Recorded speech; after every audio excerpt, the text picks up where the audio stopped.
Hello.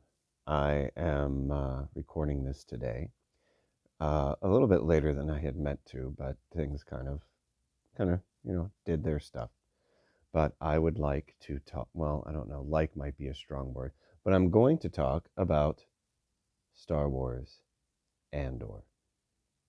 Now, I recognize that virtually everyone, everything I've seen, everyone I've heard, a few people I've talked to, are absolutely losing their minds at how amazing they think this show is.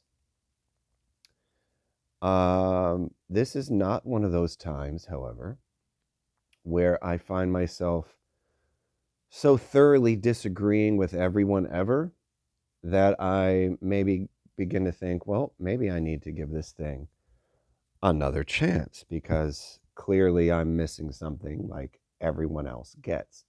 I'm not feeling that with this. Maybe I'm just getting older and more mature. Or maybe I'm able to see this with maybe eyes that aren't as clouded. Or maybe just my perspective is just such a way that I'm just coming at it from a different place as most people. Now, I don't want to blame any of the performers in the show. Everyone in it did a very good job with what they had.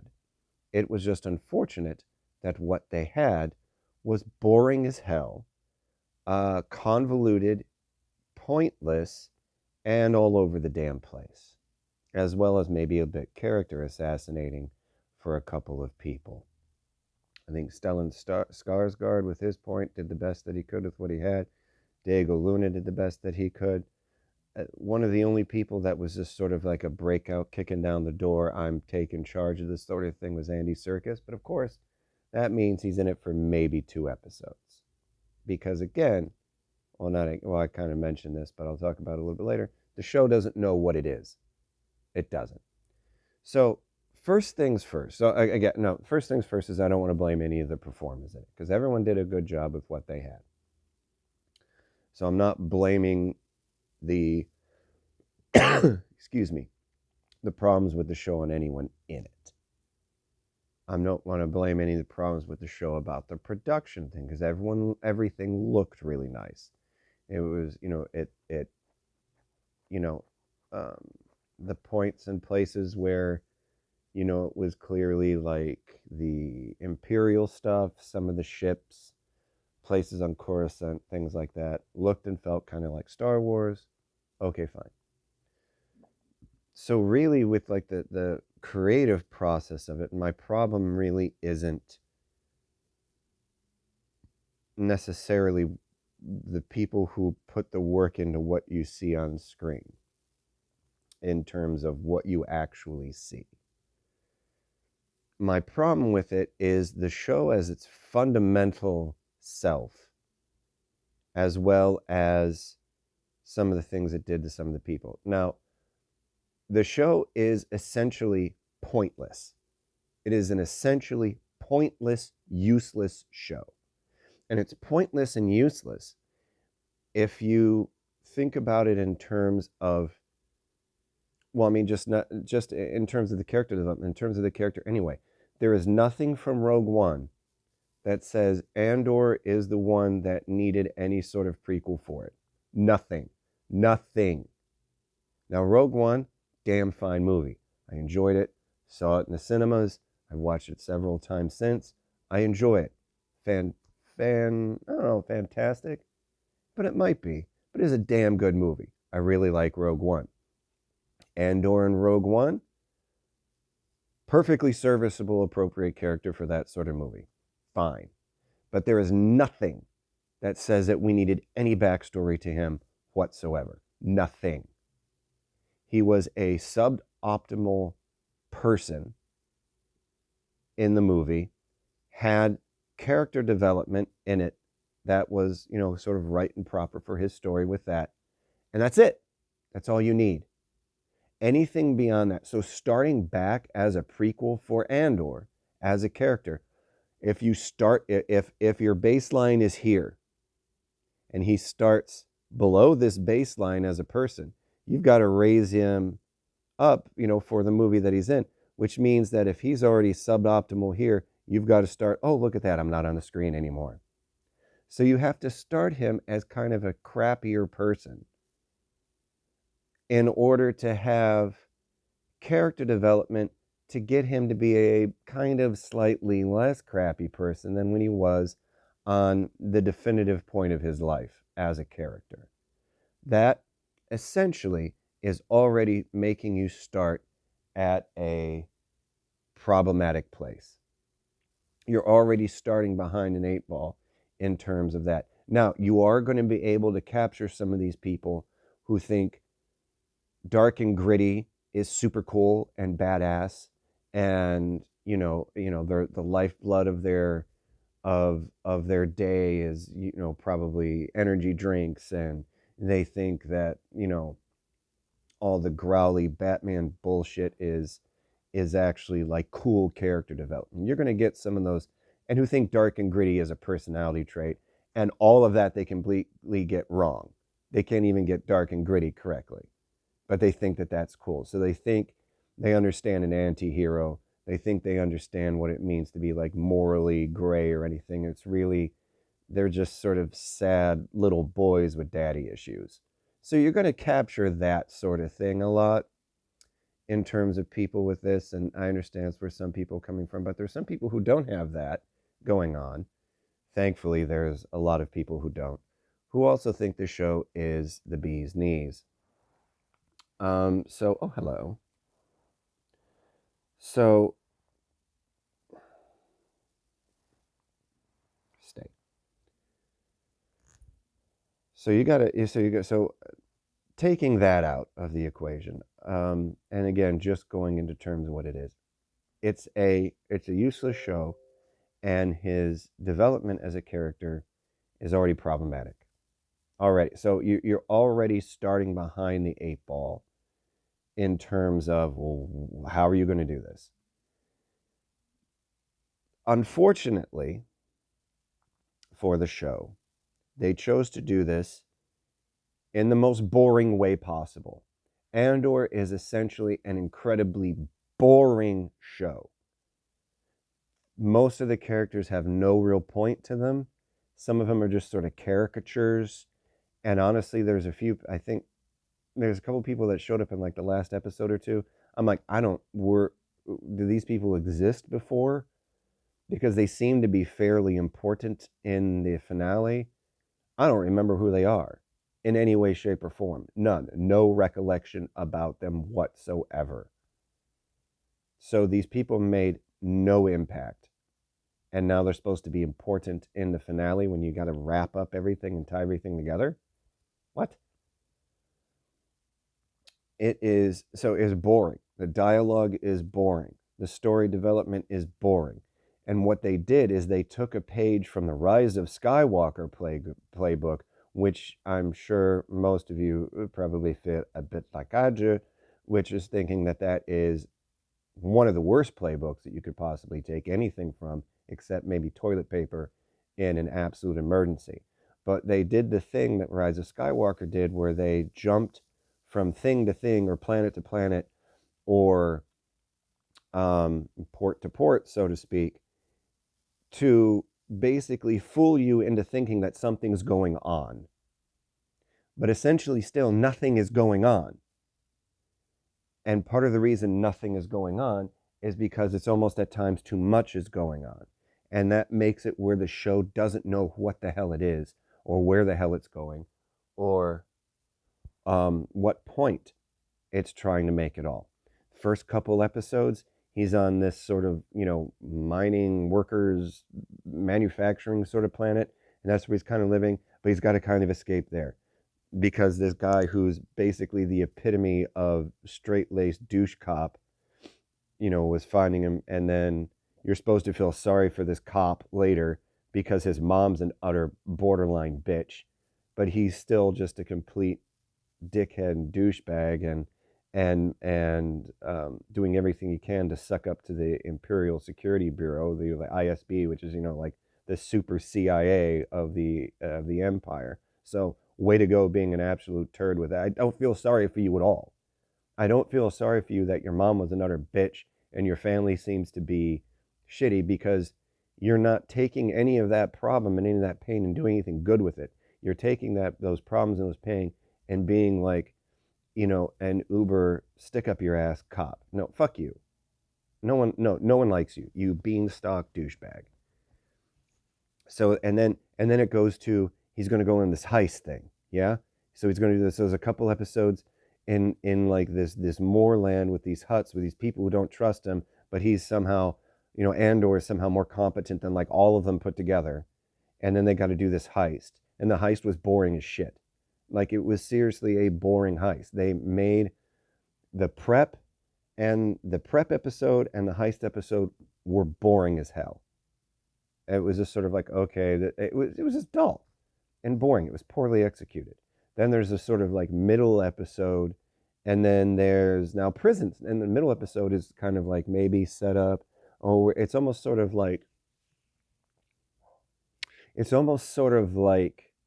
if you're running a D&D campaign and you kind of want them to get certain things, but you're having a problem with planning in between sessions.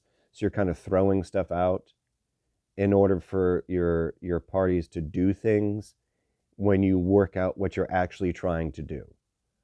So it feels more like, someone who doesn't have prep time just throwing stuff at their players. So there's like a middle episode, and then there's a prison episode because he gets captured. So there's a prison episode where he's learning about everything, getting set up, and then there's the escape episode, because it's like these double taps. There's a setup episode and then the thing episode, a setup episode and a thing episode. So it follows like this little mini pattern to each thing, but it's like trying out like these different genres, because it's like it either doesn't know what it is, or it's trying to do the Rise of Skywalker thing where it's throwing stuff at you to fool you into thinking that there's something going on. Don't be fooled by it. There's nothing going on. And anytime there's anything exciting, the payoff is just like a bad dribble. It's like you got a swollen prostate and you're like, oh, I actually have to pee. And it's just a dribble that comes out. Andor is a swollen prostate of a show. The most exciting thing was it Stellan? I think I said Alexander. It would be Stellan. Stellan Skarsgård's ship, when he's flying around and has to escape some Imperials, is apparently like decked out with all like these sort of secret countermeasures and can do stuff to get out of a tractor beam and has cool stuff to fight TIE fighters. That was like the only exciting scene in the entire show. The entire show. That was the only exciting scene. The only one that was like, holy crap, I'm actually paying attention now. That was it. And I'm not usually the one that's like space battle guy. It's fun and everything. I would rather have, the actual people doing stuff sort of thing. Speaking of people doing stuff, one of my huge problems with this is Mon Mothma. It's not because Mon Mothma's in it. Although if you're trying to make an Andor show, putting an original legacy character like that and making her a somewhat major part of the show is also a bad choice. Unless you're trying to make them meet. And if you're setting up these characters to meet in a different season, that's bad planning. It's bad planning. It's bad television making. It's bad show running. The main problem with Mon Mothma in this is that it completely removed any and all agency, any and all interest, any and all function of her being in or part of the Rebel Alliance because it's the right thing to do. And it completely made it into she's incompetent and has a shitty family that she wants to escape from. There might be some people who are like, no, the political intrigue and all. Nope. No, there was no political intrigue with this. Mon Mothma comes off as incompetent, especially doing tiny little stuff around the outlying sort of things of the rebellion, and has problems and can't deal with how she's funding things correctly. And she has an asshole husband who is trying to be um, samurai. I'm not going to say samurai. It's samurai knockoff Adrian Paul, who is uninterested in her, uninterested in their life, and really just sort of like fuck you. I'm going to do what I want, and that's how he's this oozy, sort of oily, like, what? Oh, you're the, and they have a bitch, a little teenage daughter. Maybe that's unfair because I think she's supposed to be 13 or 14. And a lot of people are kind of like that at 13 or 14. That 13 to like 15-year-old corridor is a shitty time for everybody, both the people who've got to deal with you and you going through that. So maybe that's a little unfair to that. But I mean, she isn't. But Mon Mothma doesn't know how to deal with having a kid. She doesn't relate at all. Barely even makes any attempt. So has nothing but contempt and this problem with this husband, and it seems like it might have been like an arranged marriage when they were really young or something. They try to do a little bit about like their cultural thing here or there, but it was really, who gives a shit? Like, who cares? No one cares. So then there's this thing where she's trying to make some smoozy deal with some oily, you know, sociopath little banker asshole who basically tries to then, hey, I got a son about the age of your daughter. We'll do our homeworld thing and just set them up to marry now as like teenagers. She's like, no, I'm not going to do that. Yeah, I'm going to totally do that. So it takes away anything about Mon Mothma being an interesting character or a good person. The only reason, the only Andor has rewritten the character of Mon Mothma.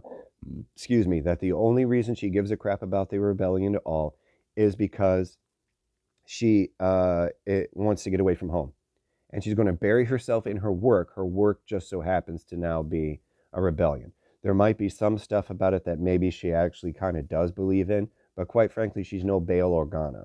And everything else before this has set her up to probably be a more of a driving force, a more of a spine and spirit, a more true believer than even Bail Organa. It was sort of everything else sort of led to, like, they were kind of like the head and the heart, or the spine and the heart, or something of like that, those early rebellions, pre-Battle of Yavin. And this just takes all of that, cuts the legs out from it, and makes her nothing more than a really needless, sad